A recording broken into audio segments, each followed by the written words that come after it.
10 টাকা দিতেছে। স্যার এই যে প্ল্যাটফর্মটা দেখতেছেন এইটার পুরো মাথা পর্যন্ত এখান থেকে এই দৌড়টা শুরু করছিলাম। তারপরে উনি দেখতাছি দৌড়াইতেছে ব্যাগ নিয়া, তো আমরা তো জানি উনি কই যাইবো। তো আমি বলছি স্যার ট্রেন তো সারা হর্ন দিয়া লাইছে, ছেড়ে দিছে প্রায়, তো আপনি উঠতে পারবেন না, আমি আপনাকে দিয়ে আসি। ওনার সাথে আমার কোনো ডিল হয় নাই।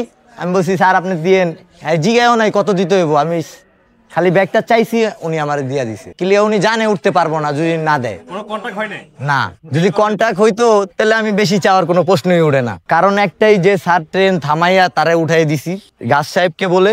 উঠানোর পরে তারপরে যে এটাই হলো ট্রেন, মনে করেন আমি বলতেছিলাম আপনি কয় টাকা দেন, পরে গাছ সাহেব দেখতাছে যখন আমি টাকা নিতেছি, হ্যাঁ ভিতরে চলে গেল, দেখতাছে টাকা পয়সা ঝামেলা হইব নিলে, পরে স্যাররে আবার কমু স্যার ট্রেন থামায় দেন, কিন্তু হ্যাঁ তো যাইবো গা, আর কি থামাইবো। মিনিট হবে? বেশি না, মানে 1 মিনিট মতো ধরেছিলাম। স্যার আমার মনে হয় 1 মিনিট 1.5 মিনিট হইব, এর বেশি হইব না। এখান থেকে শুরু করছি একবার লাস্ট মাথায়। 1 মিনিট দৌড়ানোর পরে আপনি টাকাটা পাননি? দৌড়ানোর অবস্থা আপনি টাকাটা চাইছিলেন?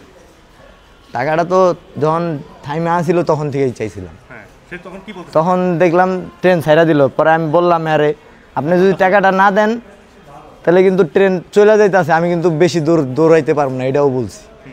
আর এর ভিতরে ওই যে ভাইয়া যে ভিডিও করতেছিল ওটা আমি দেখি নাই গিয়া, উনি হয়তো বা অন্য কিছু ভিডিও করতে চাইছিল, যার ভিতরে আমি ঢুকে গেছি। আর আমার কোনো ভাইরাল হওয়ার ইচ্ছাও ছিল না। এর ভিতরে আমার সবাই ভাইরাল হয়ে বানায় লাইছে ভাই, যে ভিডিওটা করছে হ্যাঁ হয়তো বা আমার দ্বারা ভালো একটা পাইছে।